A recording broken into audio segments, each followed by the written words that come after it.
They're like Pokeballs for souls.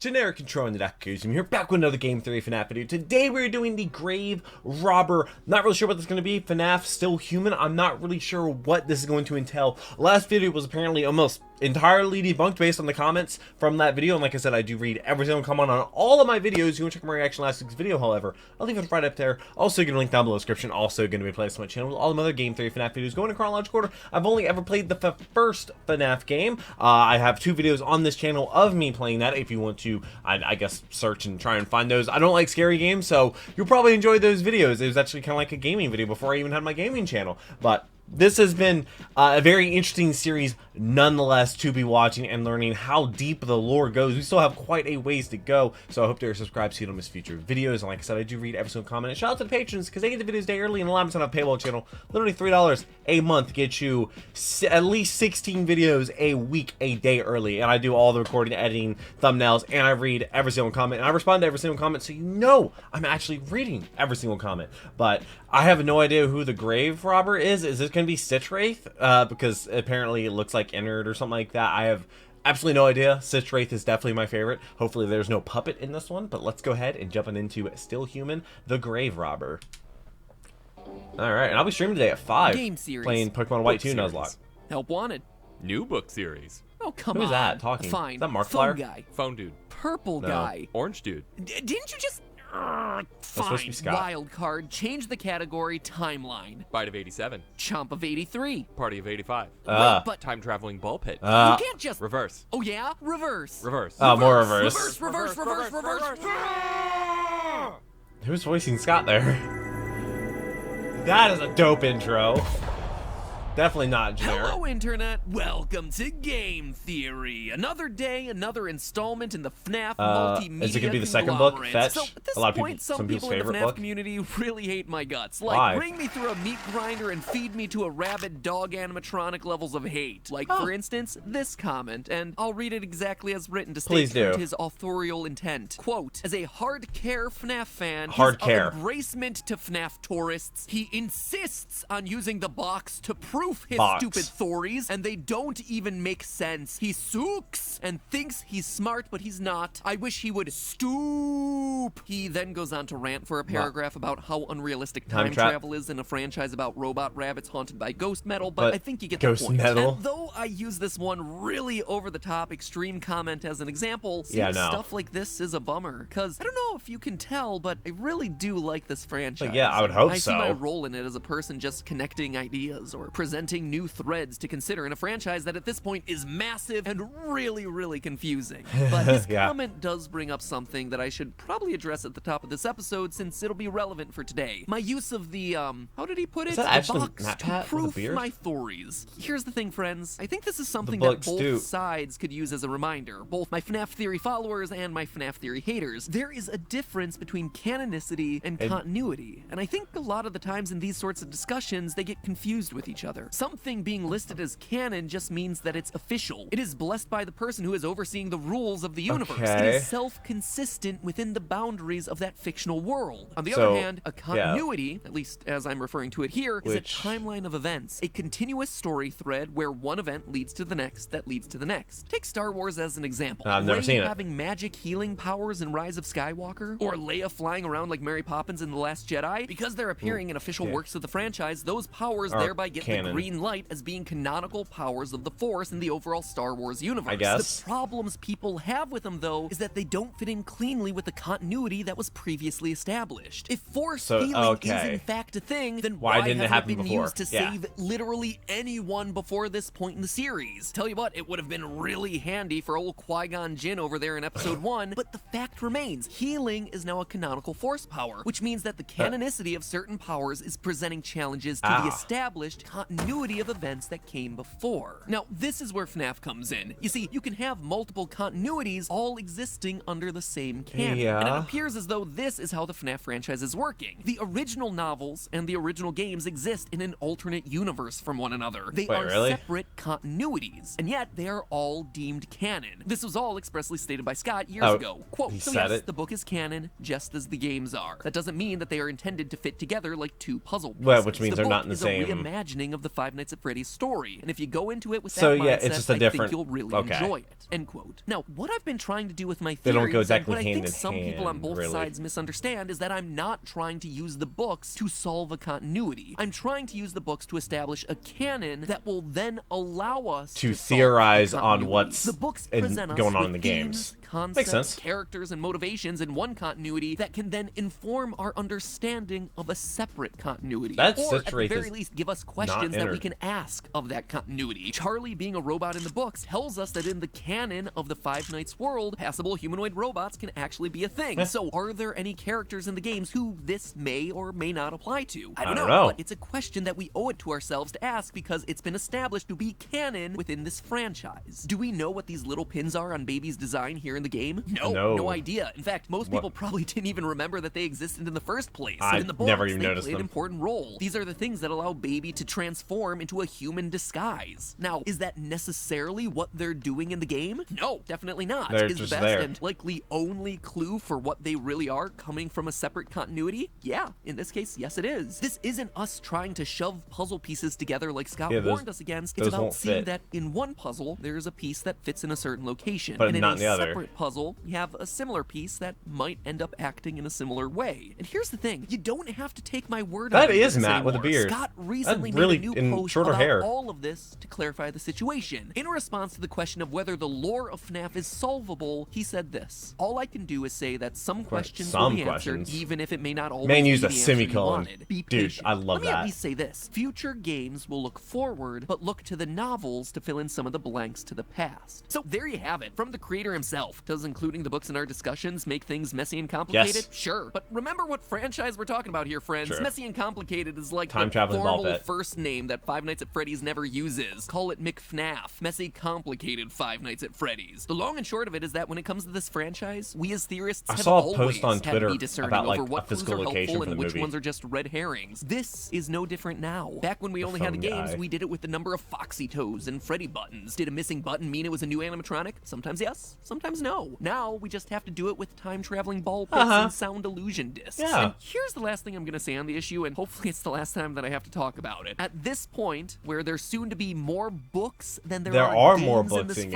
franchise, take a minute to wrap your head around that one. To dismiss the books entirely at this point is just short-sighted. And I'm not just saying that because we're referenced in the new book Fetch. Wait, he's Yeah, seriously, actually we're in it. referenced? From page, I read it on digital, so it's like page 250 out of 3,127. Quote, "Greg did tune back in, though, when Kimberly Bergstrom raised her hand. Well, he sort of tuned back in. He heard her question, is this just a theory?" Is that She re- probably didn't actually say it that way. That was just my creative interpretation of that line. Look, Ma, I'm an inside joke hidden inside the second installment of a multi-volume scholastic book series. Awesome. Made it. Anyway, meta discussion Made it. over. Let's talk I don't about know, this Carl new book and Anthony what it means for the Towns franchise, asking you shall when we? the next video is Fazbear gonna be- Frights that's number pretty 2 high up there. Fetch was recently released, and it is, well, if I'm being honest, it feels much less connected to the series than the first one. Don't get me wrong, the stories Why? are still really good, if not because of even the dog? darker than the original 3. I mean, one has a young girl outright being mauled to death and wrapped in a sheet while she lays there dying, so pretty intense stuff. But the connections to the main lore are definitely a bit shakier this time around. I mean, the first book, Into the Pit, featured cameo performances by Golden Bonnie, Baby, Funtime Freddy, the Missing Children's Choir, and Choir? this one, meanwhile, introduces us to a lot of new things. A smartphone-powered animatronic dog named Fetch. Tiny, free-roaming versions of Freddy Fazbear called Lonely Freddies. Lonely We do Freddies? get some quality time with Plush Trap, but, you Plush know, Trap. it's Plush Trap. It's like the D-stringer in the FNAF canon alongside the Bitty Babs and the Endoskeleton 2.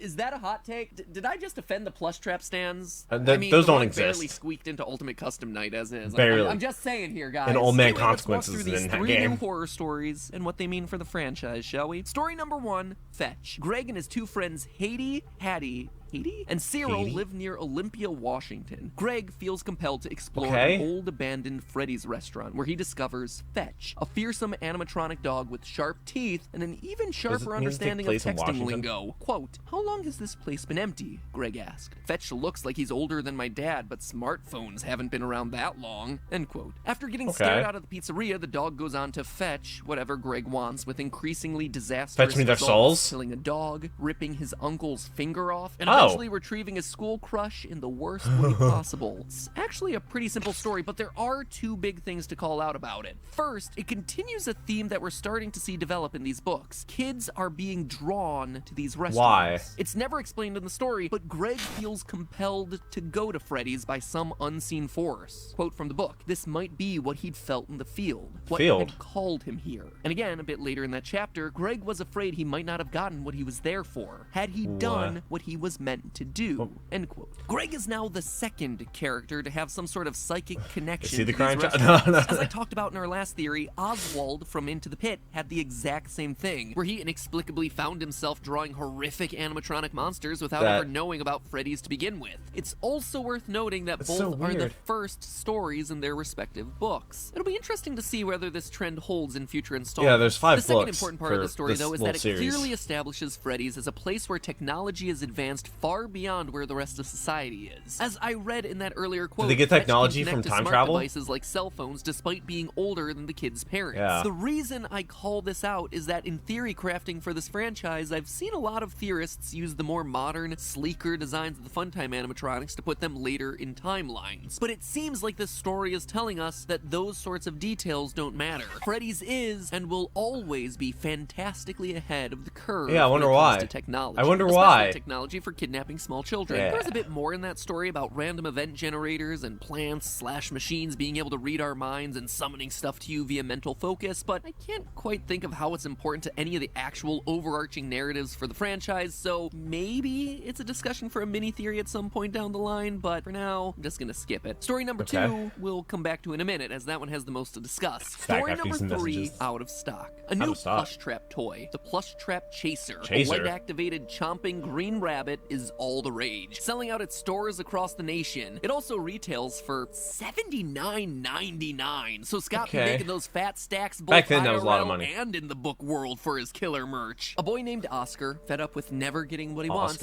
shoplifts the last one that someone had supposedly returned for being defective. Quote, I don't like it. Just me, or do the teeth look wrong? Isaac pointed at the straight, slightly yellow, human-looking teeth that were visible through Plush Trap's partly opened mouth. And what's with the eyes? He reached out and poked one of the cloudy green eyes. And it moved and squished. He whipped his hand back and flicked his finger. It's squishy. End quote. After a few days of it doing nothing, the Plush Trap suddenly activates and terrorizes Oscar and his friends. How big is it? Through the house's doors and garages, it's just big. Trying to bite them. Their only protection is that Plush Trap freezes in the light. Quote again, he was turning the box over and over in his hands, and there in bold letters was a critical detail. Walks in the dark, freezes in the light. Oh, so just leave a light on all the time. A few hours and a comedic number of faulty flashlights later, the boys destroy the monster at last by luring it in front of an oncoming train. A few things to call out here in this story. First, I thought most it was obviously, small, it explains Plush Trap's behavior in FNAF 4. What mountain is that? He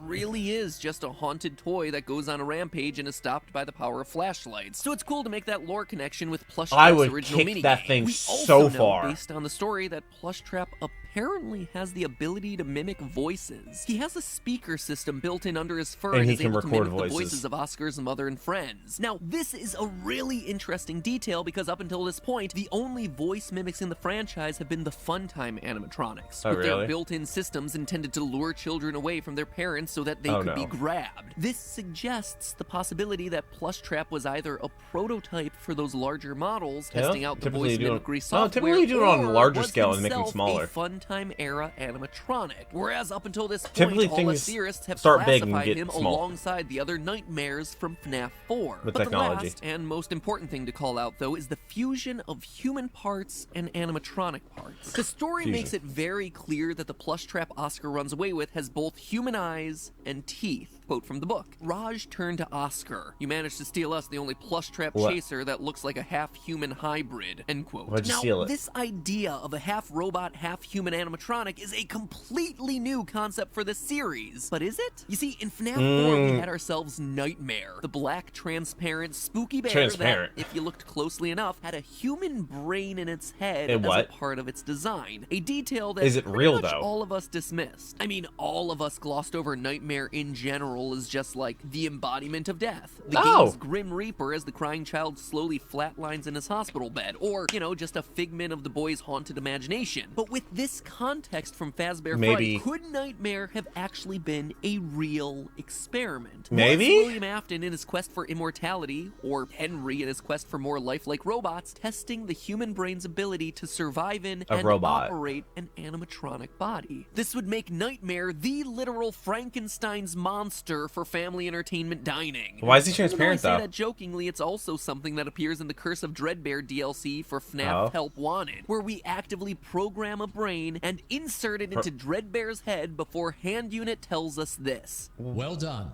It's time to introduce the creature to the kids for focus testing and troubleshooting. We But it's know, not based see-through. on the original trilogy of books, that Afton was obsessed with recreating living metal just like those original Remnant. haunted animatronics. I see Nightmare, Dreadbear, and this plush trap all as potential experiments looking to do exactly that. Lastly, we come to story number 2, Lonely Freddy. It's my personal favorite of the bunch. In Oh, this is it? one, we have rebellious teen Alec looking to Alec. expose his goody two-shoes sister Hazel for the fraud that she really is. Alec, in this story, is actually a really tragic character. He's a teen who Why? acts out because he's ignored by his parents. Oh. And the main reason he's trying to bring down his sister is because she is always the one who gets the attention. Ah, the two the of favorite. them inexplicably team up to torment their parents in the lead up to Hazel's birthday party at Freddy Fazbear's, with Alec planning on double-crossing her the day of the party. When the day arrives, Why? Alec's plan backfires. It's revealed that Hazel is truly just that pure and good of a person. It's been Alec who's been the jerk, pushing everyone around him away, thinking himself Jesus. as the victim when he was actually making himself into the Yeah. victim. With the parents just trying to cater That's to his actually needs and kind of- Hazel just wanting a brother a lot of who people do liked that. her. Alec runs off, ashamed of his actions, and hides in the storage closet. Just as Oh. he starts to make a Thank God it promise to wasn't a change freezer. for the better, he meets with a short little lonely Freddy, a free-roaming 2-foot doll made to entertain kids that are ignored Why is it or in a forgotten closet? about at parties. But things are never quite what they seem in Freddy Fazbear's Pizza. The cute little bear Attacks him? hypnotizes Alec Hip- and then body swaps with him, imprisoning Is that Alec's easy? consciousness inside the tiny bear body. Quote from that moment: "There, sitting across the table from his sister and his parents, was Alec." maybe they It was all the same are rumpled prototypes for t-shirt different he'd thrown things. on that morning before the party, the same ripped jeans, the same unruly golden curls, his light green eyes. "Hey,"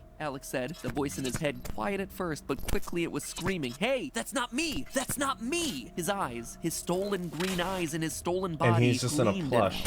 And then, the fake Alex smiled. As Alec, trapped in Became the lonely evil. Freddy, was carried away by a store employee, he saw Oh. fake Alec wink at him from the table. Which before reminds me of returning Glitch his Trap. attention to a smiling, happy family. Dark, right? And Alec isn't alone. After he's puked on by one of the kids at the party, Ew. he's picked up and thrown into the dumpster, Jesus. where he meets a couple new friends. Who? One final quote. "His fall was broken by dozens of plush bears that looked exactly Let me like guess, they're dozens other of souls." discarded lonely Freddies. "Help!" Alec thought he heard himself say. Pretty soon, Was it was all of them. every bear Yeah. in the bin, their thin, muted screams for help swallowed by the metal and darkness that entombed them. Alec But nobody and else his new can hear them? friends, dozens of the lonely ones. Ah, what a great They're like closing Pokeballs line for that souls. story. It is so heartbreaking to see this misguided kid suddenly learn to love his family, only to have his chance at redemption Ripped ripped away. away by these animatronics. It is so That is brutal. so sad as a story. But Then you here's love the it. thing, Why? for as sad as it is, this story carries over yet another recurring theme that we're seeing develop in these books: that animatronics are stealing the identities of kids. Bodies, In the minds, first book, we have the story To souls. Be Beautiful, where Baby steals the looks and identity of a girl named Eleanor. Here, we have ourselves another robot AI, this one housed inside the Lonely Freddy module, stealing the body of For Alec. what purpose? This, to me, is right in alignment with what we've been expecting With from Glitch Vanny Trap. in the new FNAF Or game Van- that's okay. slated for release later this year. Remember, think got delayed. in FNAF VR, we hear the story of Jeremy and how he cuts off his own face in an attempt to reject With the a paper system cutter, by the taking way. control of his brain. And when we beat that game, it ends with Glitch Trap basically locking us away and taking over our body. We let him escape through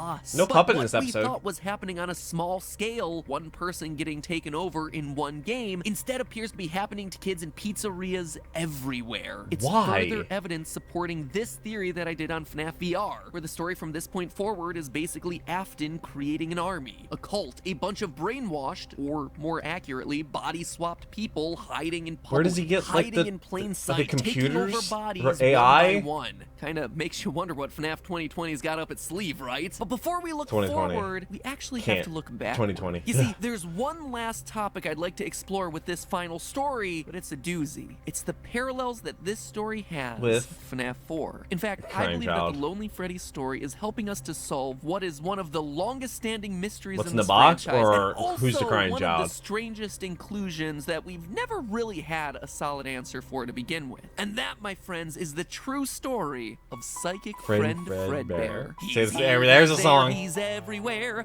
Who you gonna call? It's still the same Psychic take. Friend Fredbear. But in order to I tell don't you think why, he's done we it need a different. bit more time. So until then, my friends, That'll there's probably only be one next last week's thing video. to say. Do you want to save money on pizza? Yeah, that's right. I All this haven't Freddy had Fazbear pizza talk has in gotten me hungry for a nice old slice of pizza. almost Luckily, 7 years. Restaurants and food delivery are considered to be essential businesses right now, which means Let's- that you can still get yourself a steam and slice wait, was delivered this- right to your door by a service like Papa John's without. Okay. I'm gonna be skipping that just because a couple weeks ago I dropped the Game Theory FNAF video and it didn't get copyright claimed when I uploaded it as an unlisted video the night before, but the moment I made it go live, it got a manual review copyright claim for the song that he played in the background by a massive music corporation. So they can get bent, and so I apologize for that. Shout out to, it was probably DoorDash for sponsoring him. Because, I mean, you have to have sponsorship to do YouTube these days, especially as much work that goes in these videos. And I know Game Theory is a massive team of people. I do this all myself. It's a one-man show over here, but I, still put as much effort into it as I possibly can. But still human. So I'm thinking maybe they all are prototypes to see like maybe the test theory is like, can you steal a soul? Can a human brain function? Can like the teeth or a mouth or the stomach or whatever work? Like all these are like transplants, or maybe one of the creators like split up their bodies into different things, so it's not just one person, it's spread out and connected. I have absolutely no idea where this is going. I'm not sure how much of this theory has been debunked by now. I know last week's video was very debunked. I'm happy there was no puppet in this episode, however. I really hope you enjoyed this video. Hopefully made today a tiny little better. It's going to be like an hour-long live throw video, drops in an hour after this video. But I'll also be live streaming at 5 p.m. today over on Twitch where my Pokemon White 2 Nuzlocke. I'm also uploading that on the Duck Goes Gaming every single Saturday for the VOD if you want to check that out as well. But great video nonetheless. Thank you so much for supporting it. Like I said, I hope everyone wonderful rest today. But until the next video, take care and cue the music.